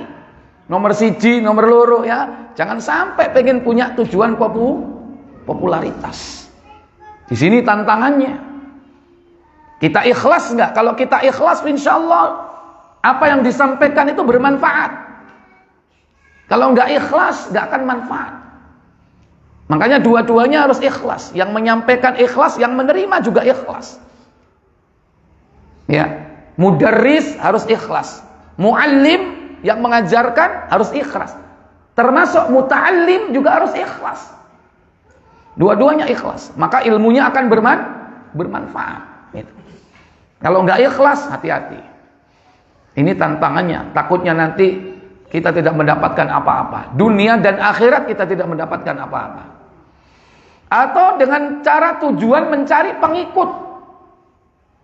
Kadang ada orang berdakwah itu supaya cari pengikut banyak. Ini pengajian nang piro sing teko? 20. Wah, gak usah. Gagal noai. Titik. Aku nek pengajian ku biasane 2000. Misalnya, ya kan? Kon ngundangi wong titik ya, gak mau sebarno nah gitu. Orang datang sedikit atau banyak, siapa yang menggerakkan dia datang ke situ? Allah yang menggerakkan datang ke situ. Bukan karena kita, Allah yang mendatangkan itu. Bukan karena kita ini sudah punya nama, enggak, Allah yang mendatangkan. Seterkenal apapun kalau yang datang sedikit, Allah gerakkan hanya beberapa orang ya cuma sedikit. Ya. Jadi jangan untuk mencari itu pengikut yang sebanyak-banyaknya, audien yang sebanyak-banyaknya. Ya.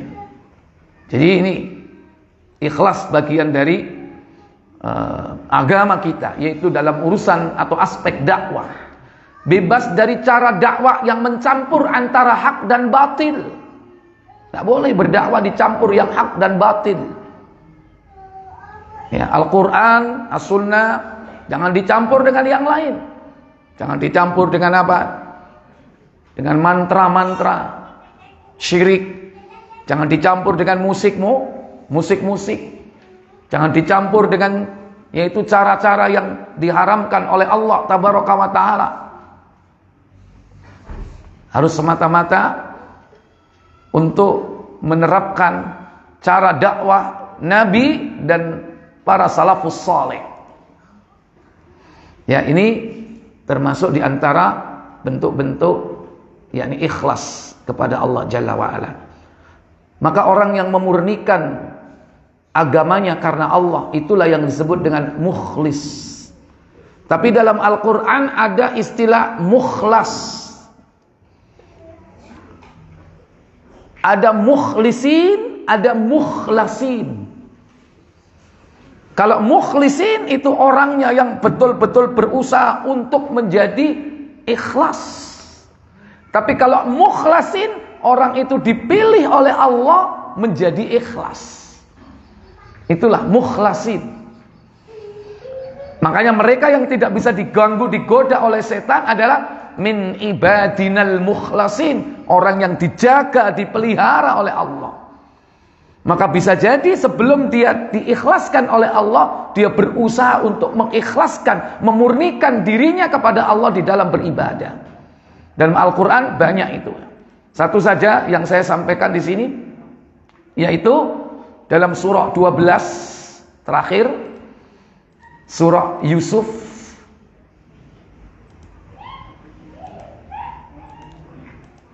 Ketika dia digoda oleh siapa? Oleh Zulaikha, kok Zubaidah? Ya, ayat 24.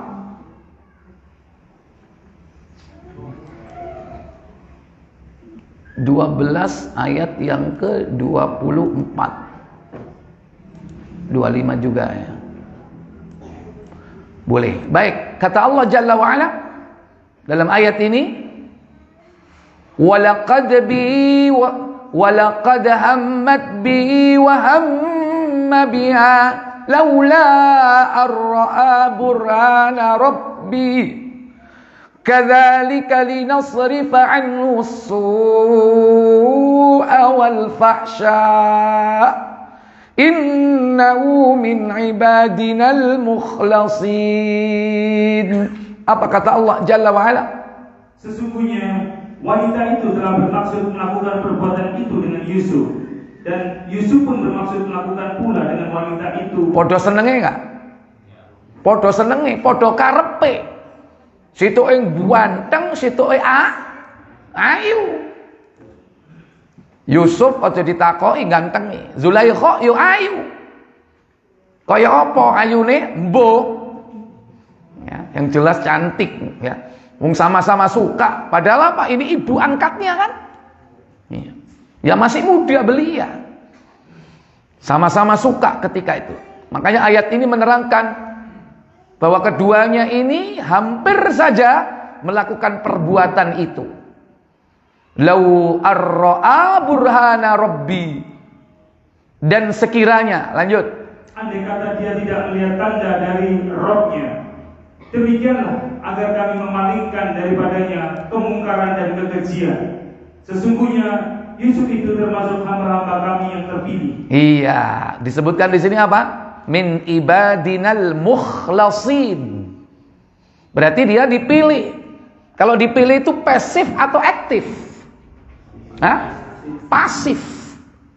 Berarti dia dipilih, diikhlaskan oleh Allah. Makanya orang yang dihindarkan dari godaan setan itu adalah orang yang dijadikan oleh Allah sebagai yakni hamba-hamba Allah yang mukhlasin.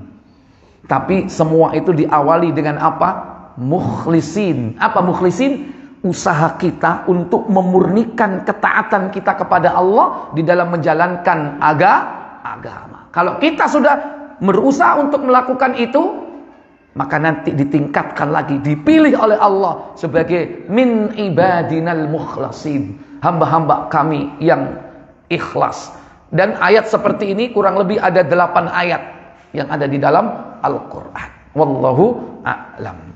Adapun yang mukhlisin itu cuma 7. Yang mukhlisin 7, yang mukhlasin ada 8 ayat. Wallahu a'lam. Saya pikir cukup di sini Bapak Ibu, saudara-saudara sekalian. Semoga kita bisa melaksanakan yakni keikhlasan kepada Allah di dalam menjalankan agama dengan sebaik-baiknya. Baik, silakan kalau ada pertanyaan sebelum saya tutup, saya berikan kesempatan. Ya, silakan. Izin bertanya, Ustaz. Yang poin nomor 2 yang ikhlas dalam beribadah. Saya pernah ditunjuk sebagai penyalur bantuan, Ustaz. Berarti panitia. Terus disarankan setiap kali menyerahkan bantuan itu disarankan untuk memfoto atau memvideo dengan tujuan untuk dokumentasi pribadi, dokumentasi panitia dan untuk laporan ke muslimin, Ustaz. Nah, setiap kali penyerahan itu dalam hati itu berperang antara ikhlas dan ingin dipandang, Ustaz. Ya. Nah, itu ibadah saya seperti apa, Ustaz? Nah, terus untuk kedepannya itu gimana, Ustaz? Yang pribadi, Ustaz. Ya, baik. Jadi dibedakan antara muzakki dengan amil, ya. Antara orang yang berzakat atau bersedekah dengan panitia. Yang ditantang di sini untuk tetap mempertahankan keikhlasannya yaitu orang yang berinfak di jalan Allah. Ini nggak ada hubungannya dengan panitia, kan? Kenapa yang bersedekah itu bukan panitia, tapi yaitu para muzakki, termasuk wal musaddiq, yaitu orang yang bersedekah. Dan di situ dituntut untuk ikhlas. Ya, ini jauh daripada riya itu. Adapun secara keorganisasian, kalau kita diamanahi untuk mengatur, memanage infak, sedekah, zakat dari orang-orang, dari muhsinin, dari muzakki, dan dari orang-orang yang bersedekah, maka laporan secara detail dan rinci itu sangat diperlukan dalam rangka amanah dan transparansi, yakni laporan keuangan. Masuk dari siapa, ya kan?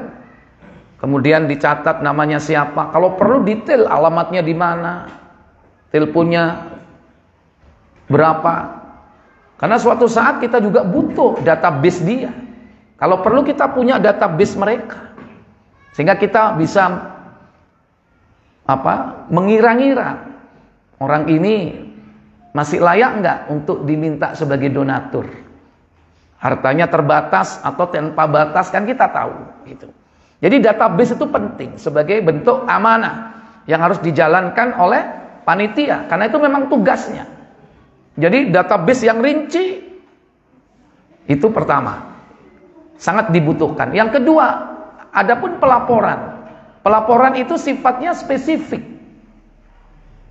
Tidak dilaporkan secara umum. Artinya orang per orang saja. Begini posisinya. Keuangan dari lembaga kami. Ini infak Bapak sekian. Sudah kami alokasikan dan kita sampaikan kepada para mustahik, orang yang berhak. Gitu. Jangan sampai orang-orang yang lain yang terlibat dalam donatur itu tahu. Kalau perlu spesifik per orang. Karena kadang orang itu bisa ikhlas di awal. Nggak ada orang yang tahu kita bersedekah kecuali orang yang bersedekah dan jumut atau panitianya. Cuman berdua. Nah, saat itu dia bisa ikhlas. Dalam berjalannya waktu, karena dia punya pelaporan yang sifatnya umum, di situ disampaikan juga secara umum, sehingga dia buat buletinnya isinya donatur semua. dan disebutkan angkanya. Nah, itu bisa menimbulkan hati ini riya. Walaupun tidak riya, minimal mulai tumbuh sikap ujub, bangga diri. Wah, ini buletinnya bagus nih. Wah, anggotanya banyak banget ini, sudah 10.000 anggota ini. Begitu dilihat, wah kecil-kecil ya. Wakman 10.000, Wakjo 15, ya. Abu Jundi 2 juta. Wah, aku tok sing gede. Mulai wis ujub muncul. Awalnya kan ujub kan. Lama kelamaan kalau ujub itu dibiarkan bisa riya. Mas maaf. Ini kalau bisa jangan nama saja, Mas. Ya, sebutkan alamatnya di mana, ya kan? Ini gelar saya, ini jabatan saya, lengkap pokoknya. Saya nggak mau kalau nggak lengkap. Ada loh donatur yang seperti itu, dan itu tugas kita untuk mengedukasi mereka. Masjid saya, Masjid Salman, itu dulu punya donatur. Itu kwitansi, kalau tidak ditulis lengkap gelarnya, nggak mau, Pak. Loh, ono sing model ngono, Pak. Harus lengkap depan belakang. Itu baru di kwitansi, belum di laporan. Untungnya dulu belum punya laporan seperti buletin. Sampai hari ini juga nggak punya. Ya aman, ya kan. Yang penting kwitansi, bukti itu perlu. Bukan berarti kalau ikhlas, wah saya ikhlas nggak butuh gitu-gitu, bukan. Kita ini tetap ada pelaporan. Kenapa? Karena ini nanti suatu saat bisa kita jadikan sebagai rujukan. Kalau kita meninggal, orang-orang di bawah kita, kader-kader kita ini tahu, oh ini donatur ini ternyata dulu sekian ya. Kok pancet, perlu ditingkatno iki. Biyen wis sakmene rek. Wis gak usah ditingkatno. Iki ae nek rutin iki alhamdulillah zaman saiki sorone koyo ngene. Kalau bisa dipertahankan. Ayo kita belum pernah silaturahmi ke sana. Silaturahmi. Lah, itu data, itu penting bagi panitia. Dan itu kalau melaporkan orang lain yang segabung dengan donatur muksinin, kalau bisa jangan tahu. Kenapa? Karena itu bisa menimbulkan sikap ujub. Yang ketiga, sebetulnya tidak perlu diumumkan secara lisan di tempat umum. Kadang-kadang ada orang itu donatur disampaikan di hari Jumat. Ada nggak seperti itu? Ada. Ya kan? Ya, kadang Wakjo misalnya 100.000 ditujukan untuk ngirim doa mbahnya. Ya, disebutkan semua itu sebelum khutbah Jumat. Ada nggak seperti itu? Hah? Nang di? Hah? Nang di? Sidoarjo. Kok eru sampean? Ya, Pandaan gak ono ya? Ini Desa Mawa Coro. Saya dilihat di Sidoarjo itu begitu. Ya ada pengumuman itu tiap hari disebutkan nominalnya dan tujuannya apa? Untuk ngirim doa, sing dikirim wake bisa. Jadi kono wis adzan iki gak adzan-adzan, nyebutno situk-situk. Ya kan? Itu. Ono enake apa iku bagi wong sing terlambat khotib durung munggah berarti malaikate durung ilang sik nyatet, ya kan? Wah kono rek biasane masjid iki sik suwe ngumumno wong-wong sing kirim donga, ayo rono ae. Soale apa kepingin ngejar apa malaikat mumpung durung malaikate ilang, ya kan? Ya, tapi ya ngrungokno iku akhire. Nah itu. Ya, jadi ini contoh. Nggak perlu diumumkan secara lisan seperti itu di masjid ataupun di tempat-tempat yang lain. Ya, jadi untuk panitia harus seperti itu. Dan kita tidak ada sikap riya atau tidak. Panitia nggak sing beramal kok, maka tidak ada riya bagi dia. Ya, bahkan begini, kalau kita beramal yang kita tujukan untuk orang lain, kalau kita menyampaikan diri kita, itu berarti bukan termasuk riya.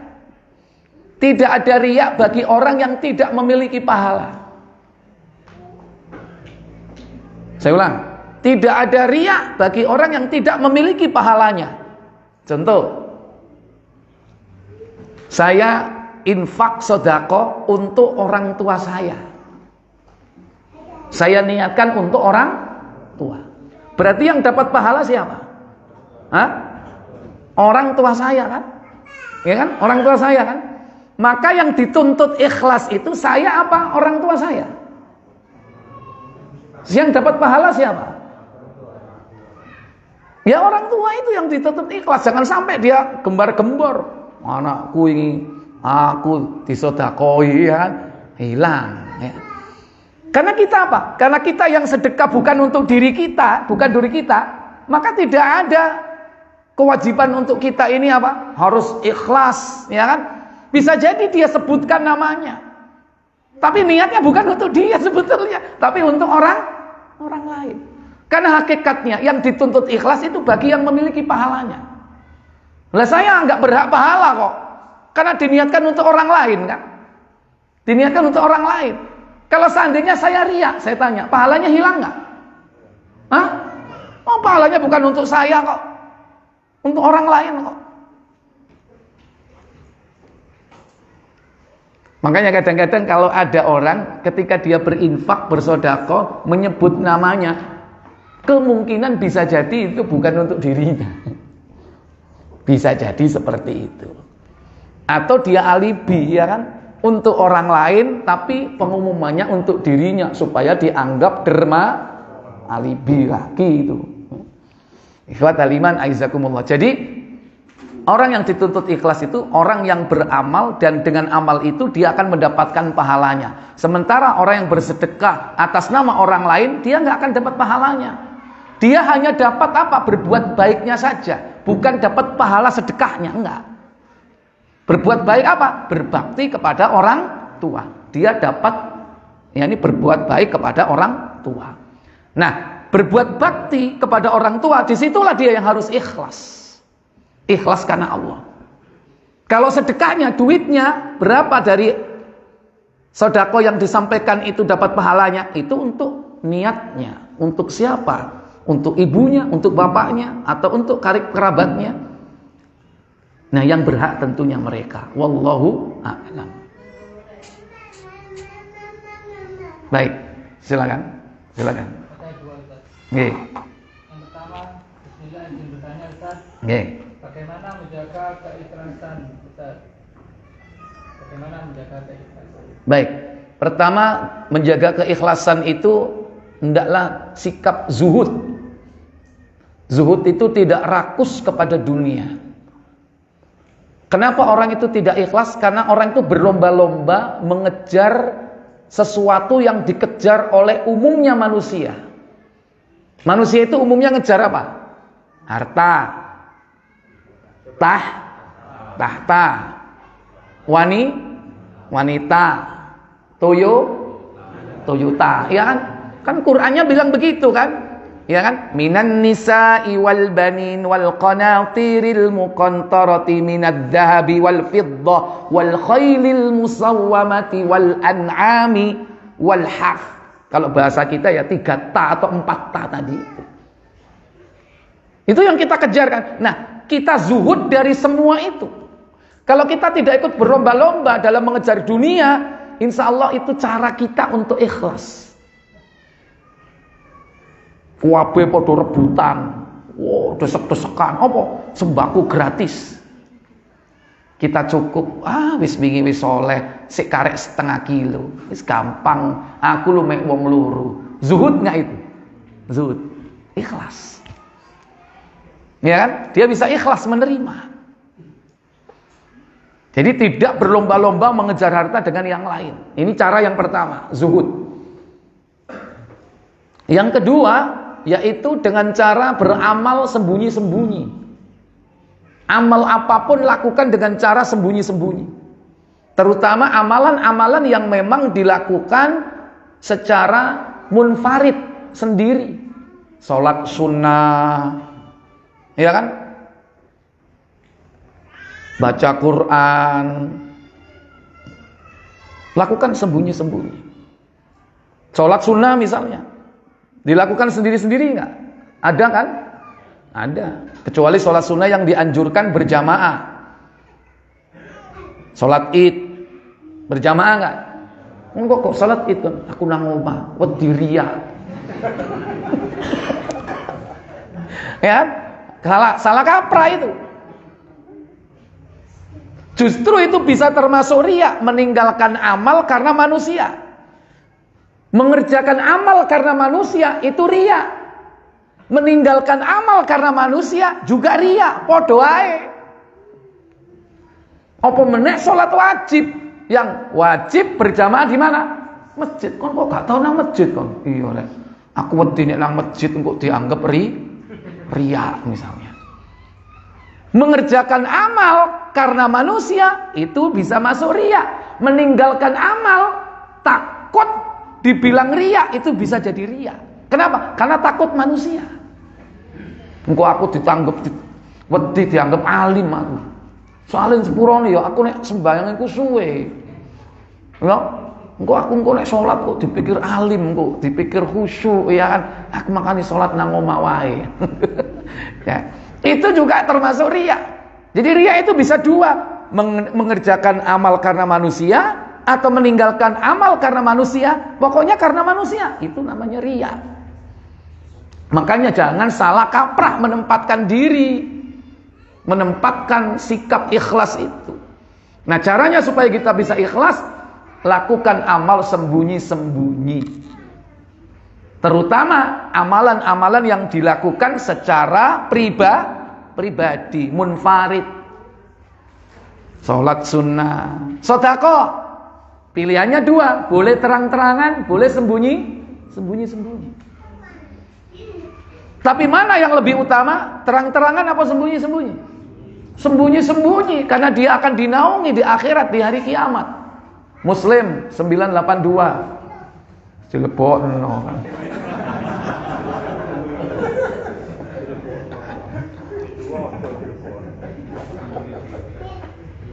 Sembilan delapan sembilan. 982 itu Tirmizi, bab tentang mati husnul khotimah. 989. Silakan. Dari Abu Hurairah.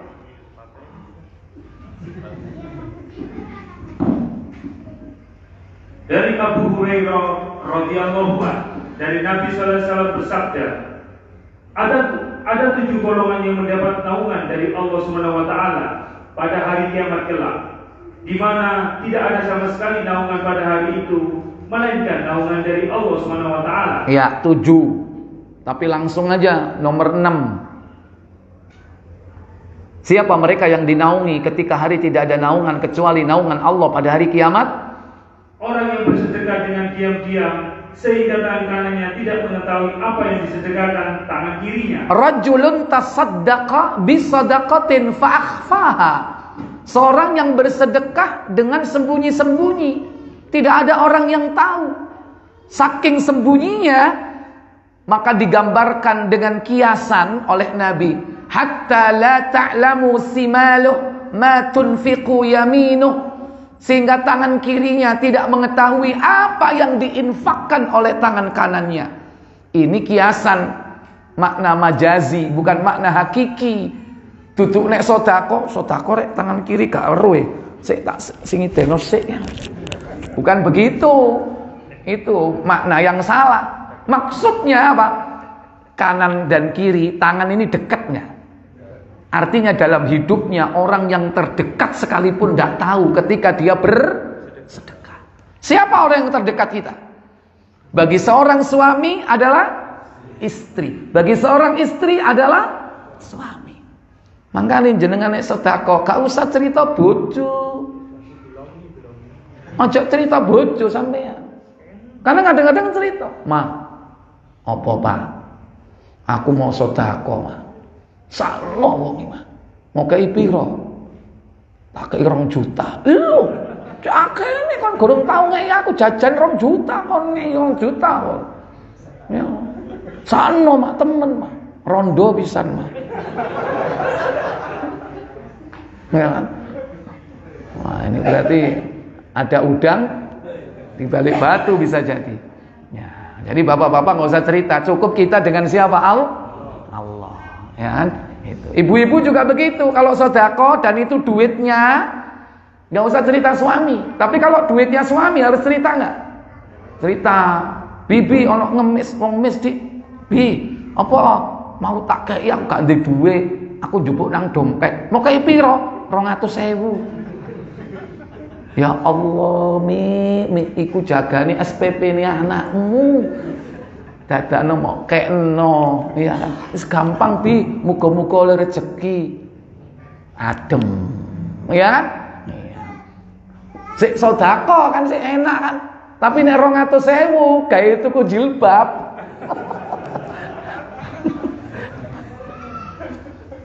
Mikir bojone ya kan? Iya, sing kono seneng, sing kene baik, ya. Sing seneng iku sing ditukoni ya kan? Nah, itu. Sing tuku seneng juga ya kan? Duwe sing tuku. Ya. Ya itu sinyal. Berarti apa bojomu iku butuh jilbabe 3 tahun wis suwe gak mau tukok-tukokno jilbabe wis bladus mangkak melembung misalnya ya tukokno itu sinyal kok sampai geronda-geronda dompet. Nah itu contoh. Jadi ikhlas itu orang dekat nggak tahu, hanya kita dan Allah saja yang tahu. Kalau bisa seperti itu. Nah itulah cara agar kita bisa ikhlas mengamalkan perbuatan taat kepada Allah dengan sembunyi-sembunyi. Baca Quran sembunyi-sembunyi, juga boleh terang-terangan. Tapi kalau kita pengen tadabbur Al-Quran sampai kita menangis, karena orang itu dianjurkan membaca Quran itu sampai menangis. Kalau nggak bisa nangis, dinangis-nangiskan. Sampai begitu adab membaca Quran itu. Terutama ketika berbicara tentang apa? Azab. Makanya ada lagu-lagu sedih, nada-nada yang sedih. Ada irama Hijaz, itu kan sedih. Hijaz, sedih. Ada Turki, ada Shika Turki. Wow, sedih-sedih itu. Nah, boleh kita berusaha untuk menangis. Nah, ketika sudah bisa menangis karena Allah, nah itu dianjurkan sendirian. Orang dulu salafus soleh kalau dia baca Quran atau mendengarkan Quran, dia menangis, ya kan? Kemudian ditanya, "Kok nangis ya?" Dia mengelak. Enggak nangis aku. Apa? Pilek aku. Enggak nangis aku. Lapo nangis, gembeng tak nangis. Padahal nangis temenan. Tapi dalam rangka apa? Dalam rangka supaya dia tidak timbul riya. Nah itu contoh. Menangis karena Allah itu sembunyi-sembunyi. Itu termasuk bagian dari amal. Dan silakan beramal yang lain secara sembunyi-sembunyi. Semata-mata karena Allah. Dan yang terakhir, cara yang ketiga, yaitu hendaklah kita menjauhi berbagai macam media. Ya, menjauhi berbagai macam media. Kadang ketika beramal, karena kita ini nggak sengaja seneng-seneng selfie ya, beramal selfie. Contoh, waktu tawaf nang Ka'bah, jarang iki rek aku iso cedek Ka'bah, selfie pinggire Ka'bah. Kadang gak iso moto njaluk wong liya. Sik yo, iki background-e Ka'bah aku tak ndonga yo. Ya difoto. Ini gara-gara apa? Faktor media.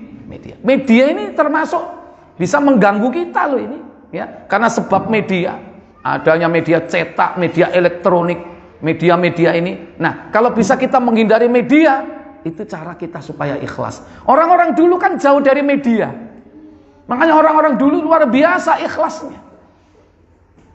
Mereka coba punya karya-karya. Para ulama itu punya karya tulis. Ketika dia masih hidup itu karyanya nggak ada yang tahu, disimpan di rumah. Tapi begitu dia meninggal, blur, tersebar kemana-mana. Kenapa? Karena keikhlasannya. Lah kita buat karya tulis saja gorong-gorong wis disebar nang dindi, viral kemana-mana. Iya kan, gelorek gaweanku, ya kan, delok niku tulisane ngisore Abu Jundi. Ya, by Abu Jundi. Ya kan? Oh, ini karya saya. Padahal nggak ada apa-apanya dengan karyanya para ulama. Ulama dulu itu, masya Allah, kitab-kitab mereka. Itu seandainya Baghdad itu tidak diserang oleh tentara Mongol itu, yang kitab-kitabnya dimasukkan ke sungai ya, sungai apa? Sungai Efrat itu sampai warnanya hitam karena tinta. Itu karya-karya mereka luar biasa. Banyak sekali itu di perpustakaan Baghdad. Ya. Jadi itu, hindari media. Ulama-ulama dulu seperti itu. Nah sekarang ini karena gampang untuk menjadi terkenal dan sebagainya, maka disinilah tantangannya ya. Wallahu a'lam. Mungkin itu yang bisa saya sampaikan Bapak Ibu. Semoga manfaat untuk kita semua. Mudah-mudahan kita diberikan oleh Allah. Hah? Kenapa? Kurang? Yang mana tadi? Kan sudah. Oh, satu lagi. Ya wes, cepet nggih. Iya, selak bededek ya. Ayo. Amalan apa saja yang bisa menjadikan kita bisa menjadi hamba yang terpilih? Amalan apa saja? Wah, iku abot iku amalan apa ae. Yo intinya adalah amanu wa amilus sholihah. Maka akan kita akan dipilih oleh Allah Jalla wa ala. Ismati berarti ismari. Subhanakallahumma wa bihamdik asyhadu an la ilaha illa anta astaghfiruka wa atubu ilaik. Wassalamualaikum warahmatullahi wabarakatuh. Kompor sampai kasih tak kompor.